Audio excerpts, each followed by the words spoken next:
Hey guys, Prowl 1701 here, and today we're going to be reviewing The Romans, Episode 3, Conspiracy.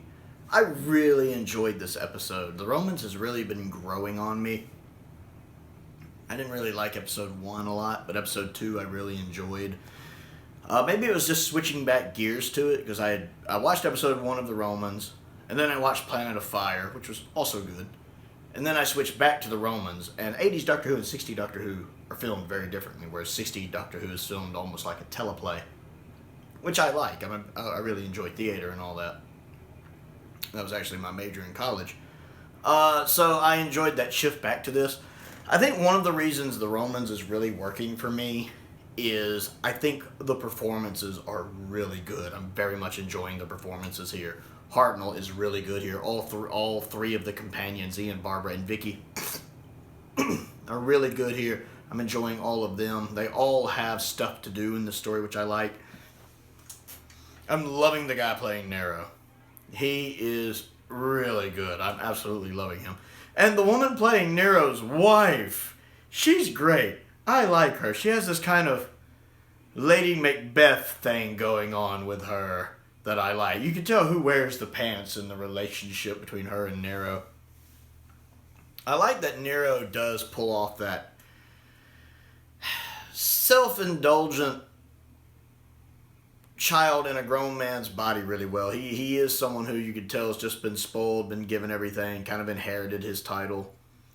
Has never had to work for anything in his life, wants everything to be given to him, thinks everything should be given to him, takes every slight personally. But it's interesting that his wife can run him like that. I absolutely love the fact that...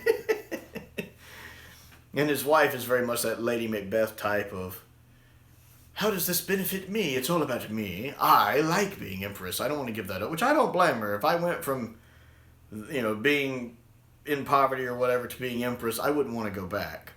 I have a feeling ex-empresses things don't work out too well for her. So I kind of get why she is the way she is. But I always love scenes when, in the episode, when she practically catches him chasing after Barbara, and she's like, and he's just like, oh, hello, my dear. What are you doing down there? He says to Barbara. That's really funny. And then the whole bit when Nero is chasing Barbara, I found that amusing. There was even some incidental music there that was pretty funny. And I love the fact that Barbara and the Doctor keep missing each other barely again. There was a lot of that in episode 2, which I liked, but there was some of that here too, where they kept just barely missing each other. It's almost becoming a running joke for the story, much like Donna and Tin and Partners in Crime, and I'm enjoying that.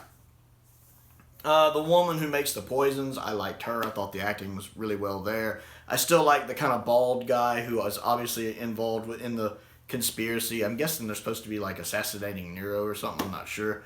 But I like how they're keeping that vague where you don't quite know what's up with him, but the actor playing him is doing a good job. I love the scene when Hartnell, good old clever first Doctor, pulls that Emperor's New Clothes bit with the lyre, where, well, only the sophisticated and intelligent people can actually hear the sound. It's so, I forget the word he uses. And so he pretends like he's playing, and of course everyone's like, oh, yeah. Even before he mentions to Vicky afterwards about Emperor's New Clothes, I had caught on to that. I'm like, oh, okay, this is a lot like the Emperor's New Clothes, but with sound. That's clever. That's really clever. I like that. And so when he mentions it, I'm like, yep, I'm on that.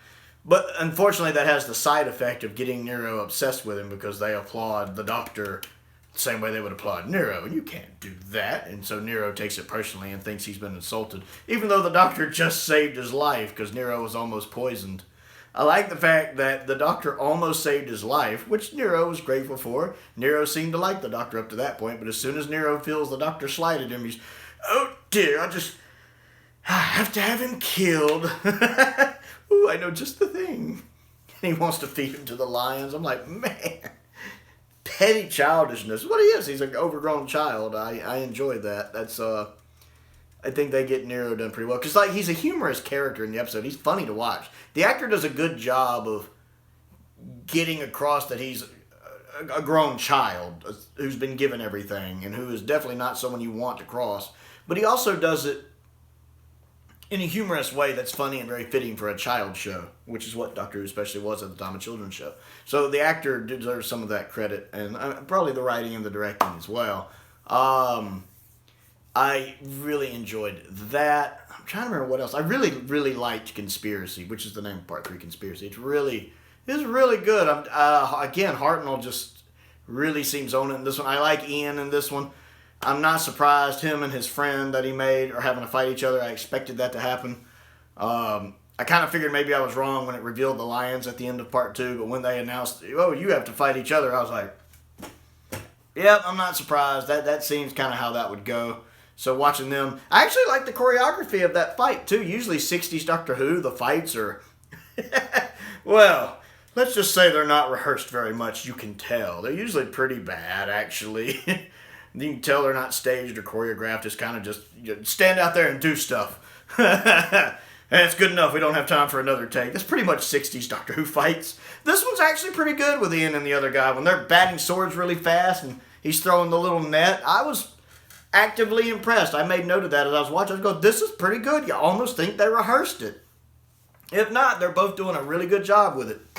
I was actually quite impressed with that fight, much more so than most of 60s Doctor Who fights. So that was pretty nice too.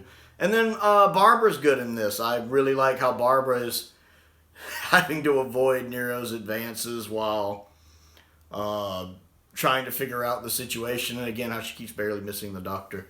And then, of course, Vicky saves Barbara's life by switching the goblets. We don't get a lot of Vicky in this one, but I do like her in this one. I still feel like she has stuff to do. She does a good job of introducing us to the Poison Woman, while giving her some dialogue with the Doctor, and of course her having an impact saving Barbara's life by trying to poison Nero instead. Yeah, I really enjoyed part 3, Conspiracy. I'm enjoying, like I said, I didn't care for part 1 too much, but part 2 and part 3 have both been really good. I'm looking forward to part 4 now. So, part 3 of the Romans, Conspiracy. What do you think of it? Comment down below and let me know. Other things to do. Click the like button and the subscribe button while you're here. If you watch my channel regularly and you haven't subscribed yet, why not? It's free and it helps me out. Don't you want to help me out? I'm always a big fan of people helping me out. So that helps me out so I can grow the channel and helps me with the YouTube algorithm as well. I also have a P.O. box if there's anything you would like to send me, and I have a Patreon as well if you would like to support me that way. I also have an Amazon wish list. There's a link to that down in the description below. All of that's down in the description below. Most importantly, though, thank you for watching.